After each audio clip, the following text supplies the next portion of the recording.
Imaginez les prix des produits sucrés d'un seul coup multipliés par 2 ou plus. La tablette de chocolat vendue l'équivalent de 4,30 €.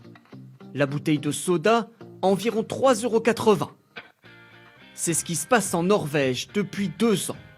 Le sucre taxé, surtaxé comme un produit de luxe, devenu tellement cher que beaucoup de Norvégiens font désormais des dizaines de kilomètres, passent la frontière pour aller en Suède, faire le plein de bonbons dans de gigantesques magasins comme celui-ci. C'est moitié prix ici. Et qu'est-ce que vous avez acheté? Seulement un peu, car j'étais là déjà samedi dernier. Le soda, c'est à moitié prix. Ça devient comme le tabac ou l'alcool.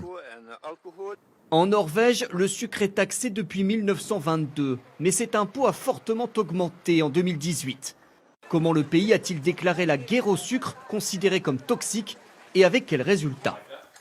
Pour tous ceux qui n'habitent pas près de la frontière, il a fallu s'adapter, comme la famille Lerheim Savareid, au moment du goûter. Qu'est-ce qu'il y a dans ces chocolats?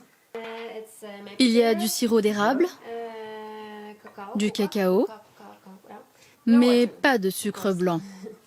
Ça leur donne de bonnes habitudes pour démarrer dans la vie. Les bonbons, désormais ce n'est que le week-end.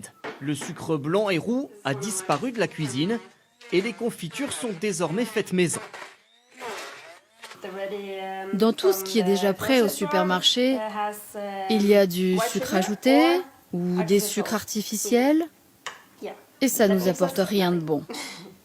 Elle utilise donc toute une série d'alternatives. Sirop d'érable, miel ou tout simplement des fruits. Et selon elle, c'est la taxe qui a tout changé. Bien sûr, on se dit en voyant le prix, est-ce que je dois vraiment acheter cette tablette de chocolat? Mais l'aspect le plus important de cette taxe, c'est la prise de conscience qu'on doit réduire les quantités de sucre. Alors qu'en France, la consommation de sucre reste stable, en Norvège, les choses changent rapidement.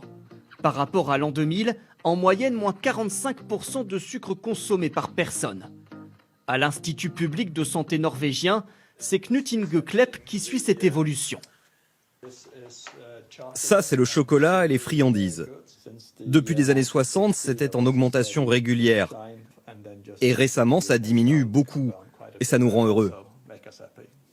Mais le plus spectaculaire, selon lui, ce sont les effets constatés sur la santé des Norvégiens.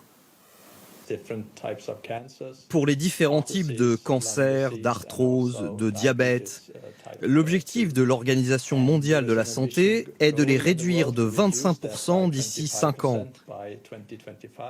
Eh bien, en Norvège, cet objectif est déjà atteint. Grâce à la taxe donc, moins de sucre consommé, moins de maladies et au passage plus de rentrées fiscales pour l'État. Mais tout le monde n'est pas satisfait. Les fabricants de produits sucrés sont même vent debout.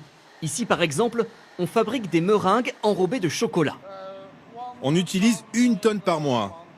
On a essayé des édulcorants, mais ça ne fonctionne pas. C'est pas assez croustillant.